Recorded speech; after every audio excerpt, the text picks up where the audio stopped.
Olá, boa noite, ouvinte da FM Universitária 96,7. Hoje, sexta-feira, começa agora o Educando Consciências, um bate-papo interativo sobre temas relevantes e atuais na sociedade. Aqui você encontra informação, discussão e conhecimento. E como sempre está aqui conosco para movimentar o debate, o professor Alessandro Façanha. Boa noite, professor. Boa noite, Jéssica Libani. Boa noite, ouvinte da FM Universitária. Você que tem um encontro marcado todas as sextas-feiras conosco. Boa noite, o pessoal do CCN. Boa noite, os colegas, companheiros da Universidade Federal do Piauí. E hoje a gente vem com uma temática extremamente importante, muito relevante para essa construção da cidadania, uma vez que o nosso programa tem esse intuito de chegar até as escolas, de fazer um amplo debate. E hoje a gente vai ter como tema, vamos conversar sobre diversidade de gênero e sexualidade, respeito, consciência ou enfrentamento. E quem é que está conosco, Jéssica? Conta aí para o nosso ouvinte. Bom, para debater este importante tema, estamos aqui com o coordenador do Centro de Referência Homossexual Raimundo Pereira, do Piauí, Vitor Kozlowski. E eu sou Jéssica Libani e estou aqui no lugar da Elana, que mais uma vez não pôde estar aqui por motivos de saúde. Fique ligado, o Educando Consciências está no ar.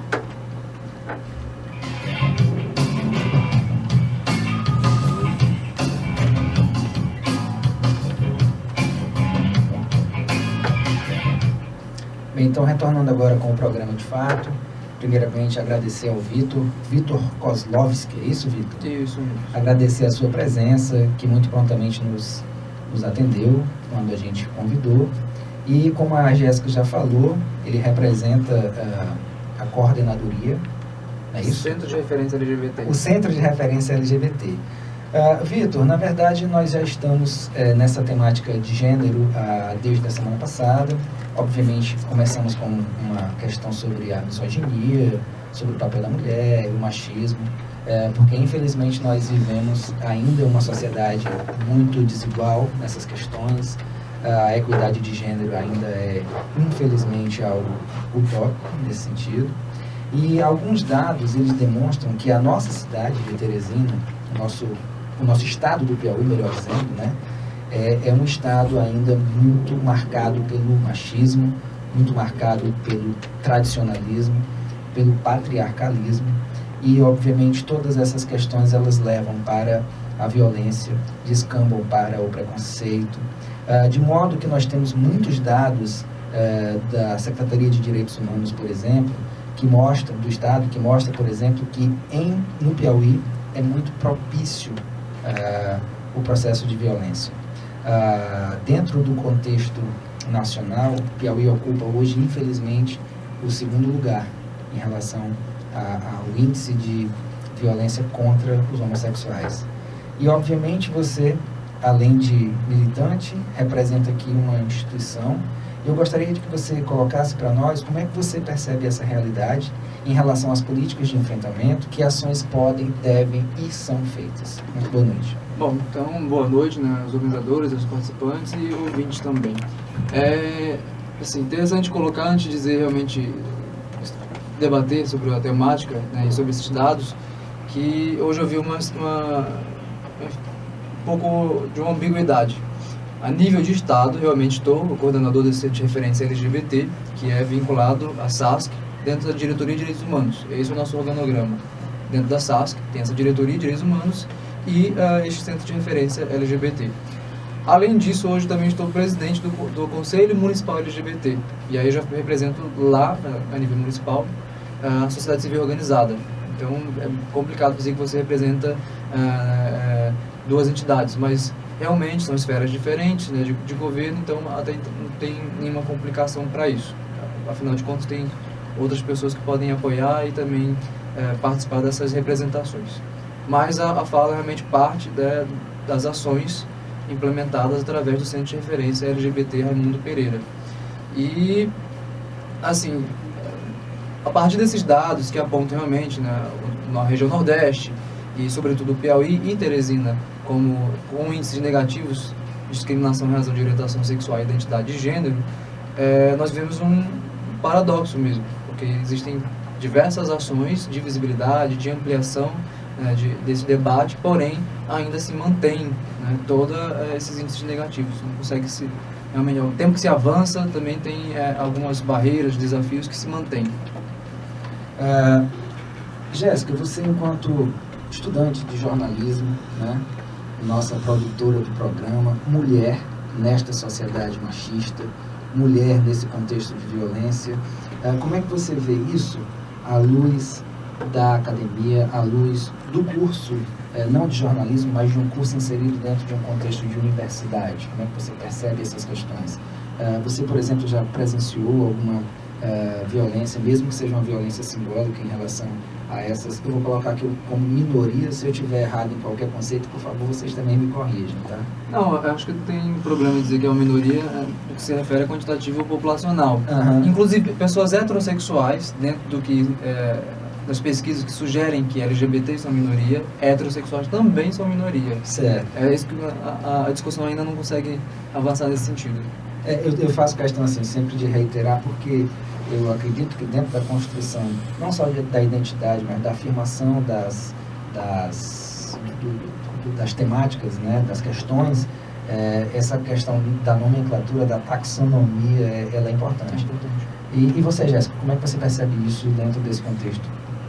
Bom, aqui dentro do contexto do jornalismo, a gente já tem uma visão bem mais aberta com relação a esses temas, com relação às minorias. Mas eu nunca presenciei nenhuma ação física contra, nenhuma violência física contra as chamadas minorias, mas a gente escuta aqui e acolá alguma história, principalmente dentro da universidade. Teve o caso do trote de engenharia elétrica, que fez alusão a algum tipo de violência contra a mulher, que colocou a mulher em um lugar menor do que lhe é de direito. A gente escuta de vez em quando algumas brincadeiras que, se às vezes, no fundo, tem um tom de verdade, que podem ser agressivas. Mas até eu acho que pelo fato de não querer arranjar confusão, muita gente não acaba não levando a sério. Mas dentro da universidade, a gente ainda escuta assim, muitas histórias ainda preconceituosas contra todo tipo de minoria. Ainda bem que no nosso curso de jornalismo isso é menos visível, mas em outros centros e outros lugares a gente escuta mais histórias a respeito disso. Eu sempre pergunto e faço questão da participação dos nossos alunos, porque obviamente Jéssica é produtora do programa, mas também é aluna da universidade, porque dentro da minha percepção de universidade eu acho que nós temos que viver, na verdade, um mosaico, né? E muito me preocupa, por exemplo, essas questões, Vitor, porque se a gente for levar para o plano da saúde pública, por exemplo, já é fato, constatado através de índices, que os gays, as lésbicas, sofrem por conta da violência psicológica, por exemplo, agravos da saúde mental, né? Então, os índices de depressão, os índices de ansiedade e de doenças psicossomáticas, eles têm incrementado muito dentro dessa categoria.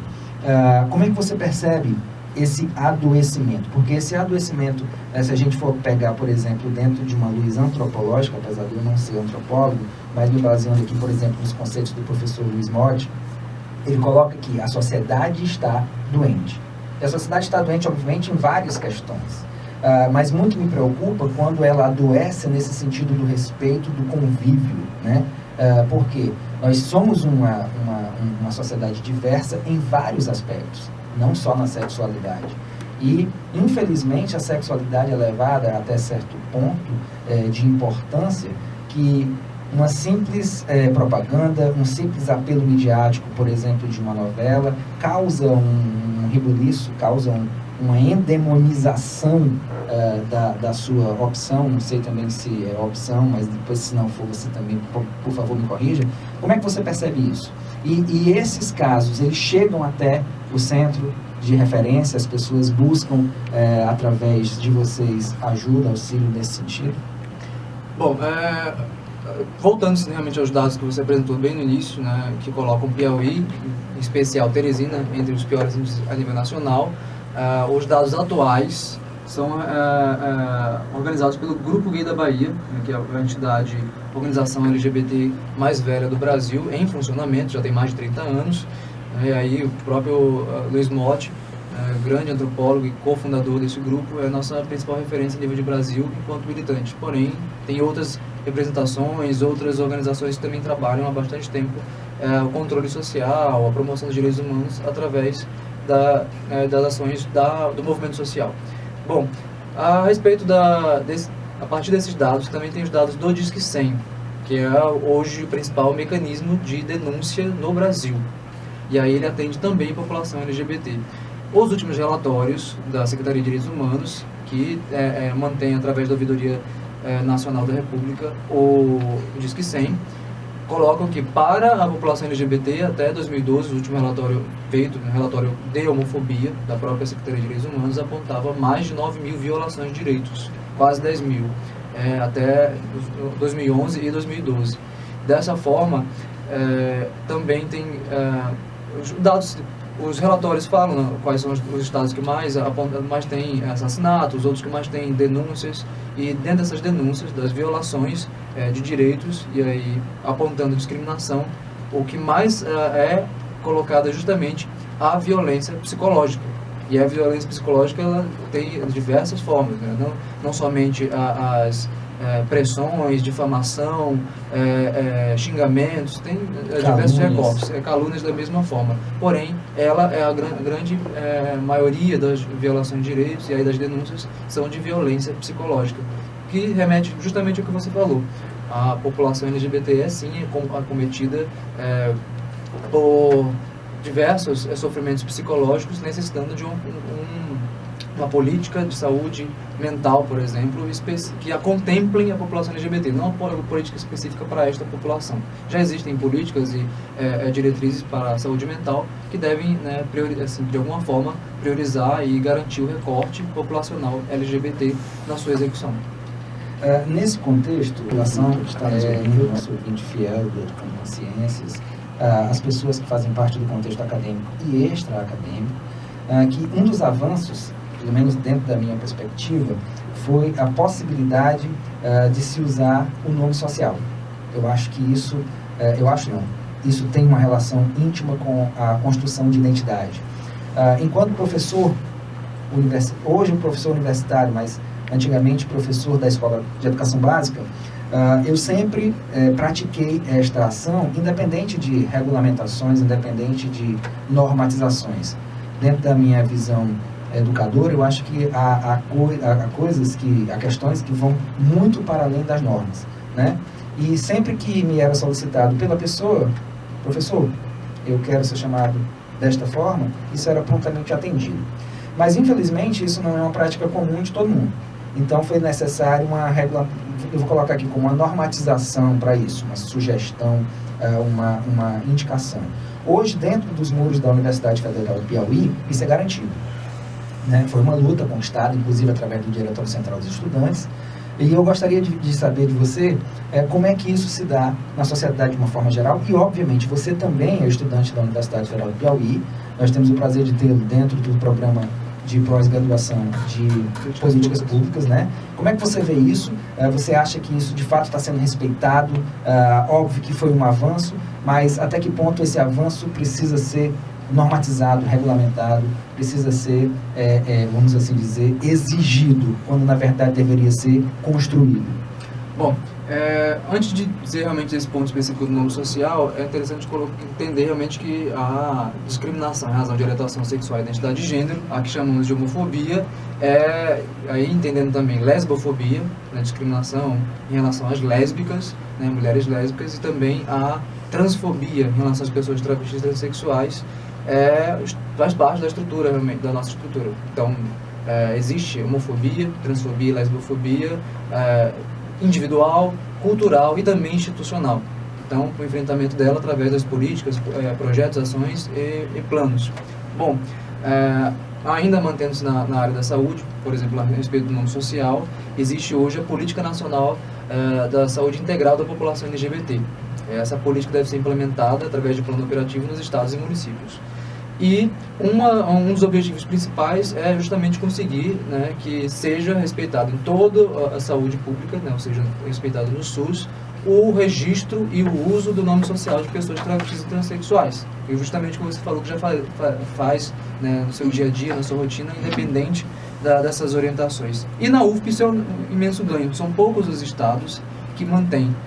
Pelo que eu sei hoje, e aí até foi um diálogo feito com o próprio doutor professor Luiz Motti, que hoje só 6 universidades têm resoluções específicas do uso do nome social. Inclusive a da UFP foi só regulamentada esse ano. E este debate de regulamentação do uso do nome social na UFP surgiu justamente de um caso de discriminação nos espaços, né, de servidores da universidade. E aí esse debate não foi feito somente pela UFP, pelo DCE, mas com várias outras instituições estaduais e também federais aqui no Piauí. Ok. Bom, a gente agora vai para um rápido intervalo e já a gente está de volta com Educando Consciências. Ciência, ação e cidadania.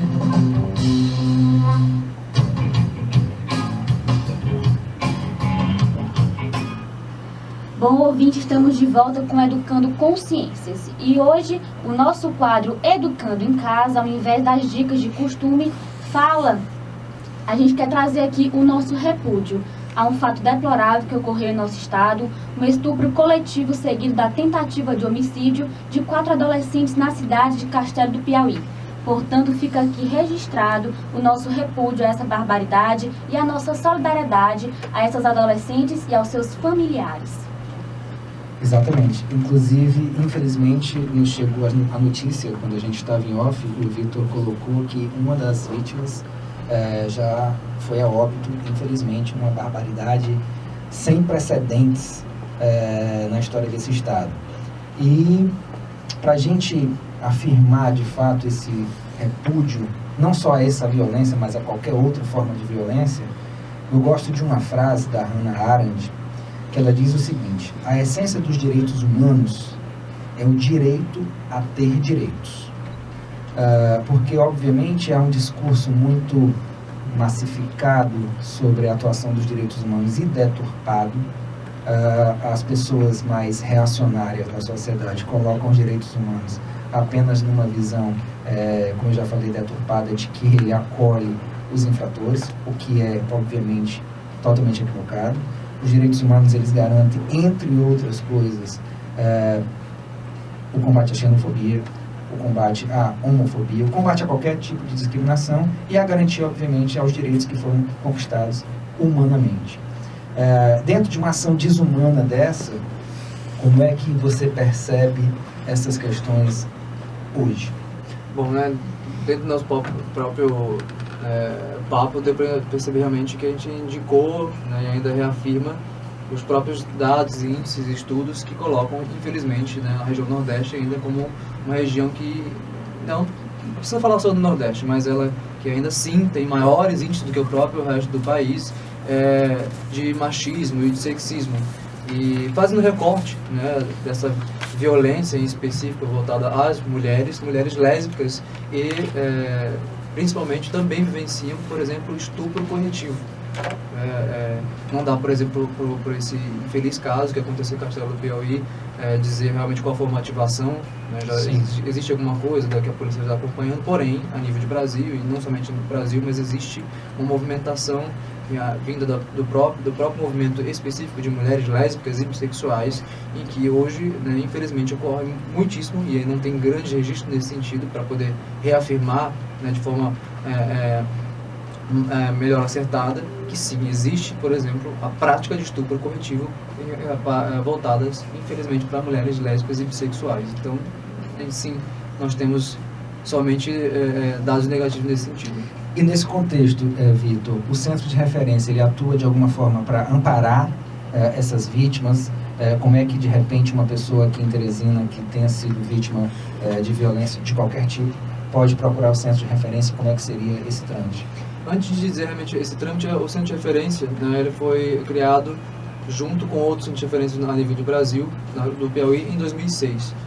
Dentro de uma política que nasceu em 2003, Programa Brasil Sem Homofobia. E um dos objetivos era a instalação de centros em todo o Brasil. Mas por quê? Né? Alguns tipos de serviços, como assessoria jurídica, assistência social e atendimento psicológico, geralmente pode ser procurado em vários outros serviços como os CAPs, CRAS, CREAS, defensorias públicas. Ocorre que antes disso, antes realmente dessa uma melhor garantia dos direitos que foram ao longo desses anos conquistados, e principalmente após esse programa Brasil Sem Homofobia, o atendimento ainda ampliava, né, a noção de vitimização dos indivíduos que sofriam discriminação em razão de orientação sexual e identidade de gênero. Ou seja, era necessário um atendimento específico para essa população. Hoje não são mais implantados centros assim. São centros de direitos humanos. Atendem diversas violações, mas tem foco em algumas, como pessoa com deficiência, pessoa LGBT, pessoa idosa, né? E também criança e adolescente, mas tem os conselhos tutelares.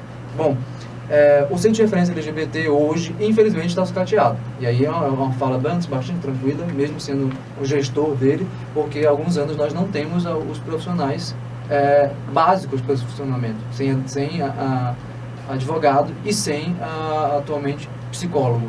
Nós, nessa nova gestão, gestão estadual, buscamos essa reativação.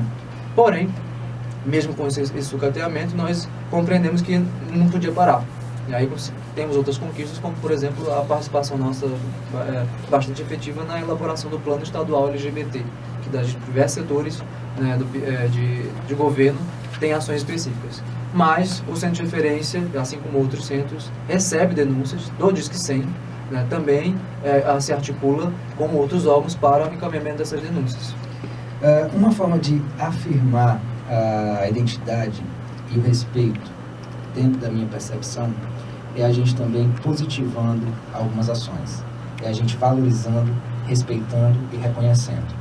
Eu não poderia deixar de mencionar neste programa, que tem uma temática tão voltada para a questão LGBT, uma vitória de uma colega, que eu tive o prazer de ser colega dentro da pós-graduação, a travesti Luma Nogueira de Andrade. Luma, uma colega do Ceará, que saiu do interior do Ceará, pais semi-analfabetos, da agricultura, da zona rural, e que hoje é professora da Universidade, da Unilab, em Redenção, no Ceará, desde 2013. E Luma, ela teve, dentro desse histórico de vitórias, um reconhecimento do corpo discente da Unilab, indicando a reitora, numa vacância que teve do cargo de reitoria. Então, Luma disse o seguinte, no seu ato de posse: busquei na educação formas de superar dificuldades financeiras, sociais e principalmente o preconceito por ser travesti. Hoje é um dia de vitórias, conquistas e superação. É um momento simbólico de libertação e respeito aos direitos humanos. É um marco para o movimento LGBT.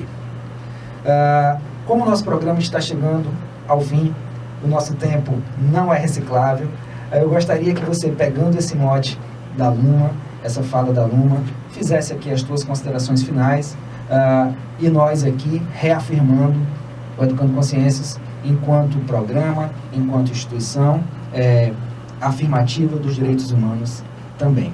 Por favor, Vitor.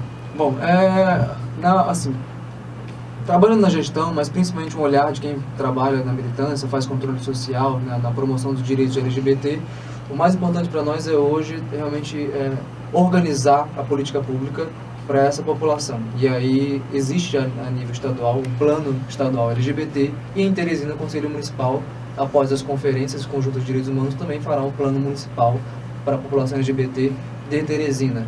Então, as diversas áreas, né, a intersetorialidade, né, de políticas públicas necessita realmente um olhar, uma prioridade voltada para essa população. E é para isso realmente que caminhamos. Algumas conquistas a nível de legislação, de estrutura de governo já existem, agora elas precisam ser efetivadas. Muito já existe voltado para essa população a nível de Brasil. O que precisa realmente é essa efetivação. Pois, Vitor, foi um prazer bater um papo com você. Nosso ouvinte, agradeço a audiência e espero que vocês continuem sintonizados conosco. Muito boa noite a todos vocês. Boa noite, Vitor. Mais uma vez, obrigado pelo convite. Bom, então é isso. Mais uma vez, agradecendo a participação de você, ouvinte, do Vitor, coordenador do Centro de Referência LGBT do Piauí. E a você, nosso ouvinte, você pode nos acompanhar durante a semana pelas redes sociais. O nosso Facebook é o programa Educando Consciências 96,7 FM.